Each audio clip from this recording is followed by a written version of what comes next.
In this video we're going to look at the plastic Battlefront M7 Priest for tanks and flames of war.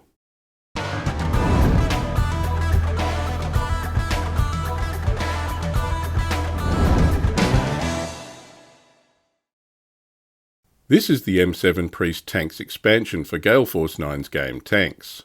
The plastic here is the same as the Battlefront M7 Priest Artillery Battery box set for Flames of War. The Priest is a 105mm self-propelled artillery vehicle designed to provide mobile fire support to mechanised forces. This mobility is required in modern warfare for support arms like artillery to keep pace with tanks and mechanised infantry. The armour also gives a modicum of protection from small arms and shell splinters. Initial trials of self-propelled artillery included mounting a gun on a half-track, but the role really required the off-road capability of a fully tracked vehicle. The M7 howitzer motor carriage was based on the chassis of the M3 Lee tank. As the M4 Sherman tank replaced the Lee, M7 production shifted to the new chassis. This helped with interoperability of spare parts and simplified logistics. The M7 served with British and American forces. It was the British who gave it the name Priest, partly for the pulpit-like MG position and because the British used ecclesiastical names for self-propelled artillery.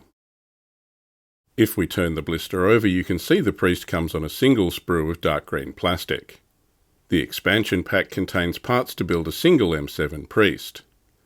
It also has a Priest tank card, a hero card and 2 crew cards. The Flames of War box comes with 3 Priests, a tank commander sprue, decals and a Flames of War armoured artillery battery 4th edition unit card. The back of the blister insert has the assembly instructions. This looks like a pretty straightforward build. A lot of detail and stowage are moulded directly onto major parts. So let's look at the plastic. As I said, the parts all come on a single sprue. Detail is generally well defined and in good relief. It looks good and is up to the general standard of Battlefront plastic kits. The tracks are one-piece parts, keyed so they'll only go on the right way.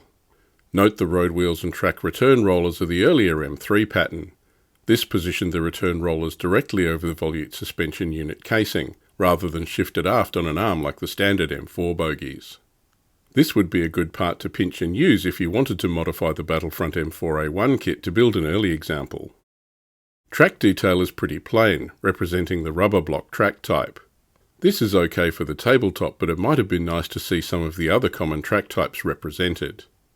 This is a feature of most of the current crop of plastic M3 and M4s from Battlefront.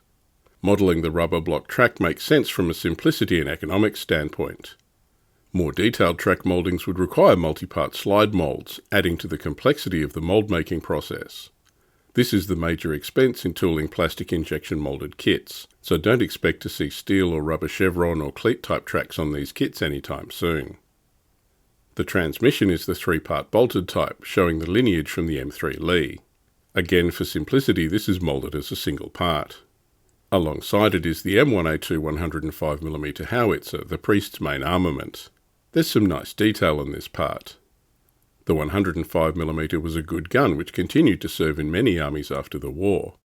However, the gun was limited to 37 degrees of elevation in the M7, restricting its range. The kit has 2 M2 50 caliber heavy machine guns. One is a spare in case you break one cutting it free from the sprue. Always a nice touch. The pulpit type ring AA machine gun mount is right next door. Here's the upper hull. There's a lot of crisp detail here. On the front of the hull is some stowage. It looks like spare track links or grouses in boxes. Inside the fighting compartment are ammunition racks for the 105mm gun. The engine deck has grills and fuel filler caps as well as a lot of tools and a tow cable. Having all of the detail moulded on simplifies construction, a good thing for a wargaming kit. Sand shields are included. British units used these as well as some US troops in Tunisia, but more often than not they were removed. Having the parts here gives you the option. There's also jerry cans and tarpaulins for additional stowage. Lastly, there's the hull floor piece. This includes the track guards and fenders. This piece sandwiches in between the upper and lower hull parts. The floor has some decking detail and the gun trunnion moulded on. So that's the plastic parts for Battlefront's M7 Priest.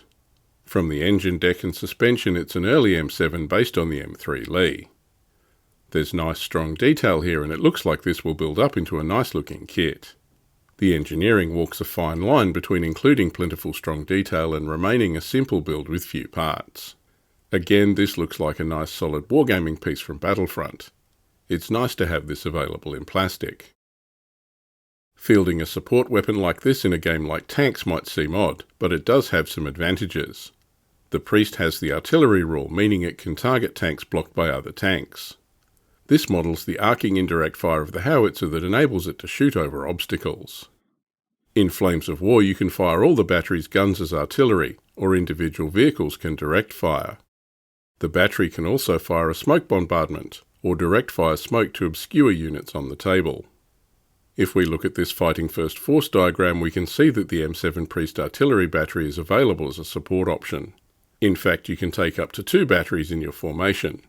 This can put a lot of artillery fire or smoke down range. You also get the option to field a steward observation post to spot for fire. So that's the M7 Priest from Battlefront. I hope a peek inside the box was useful for you. It would be an unusual opponent in tanks and a good support option for US and British forces in Flames of War. Worth a look.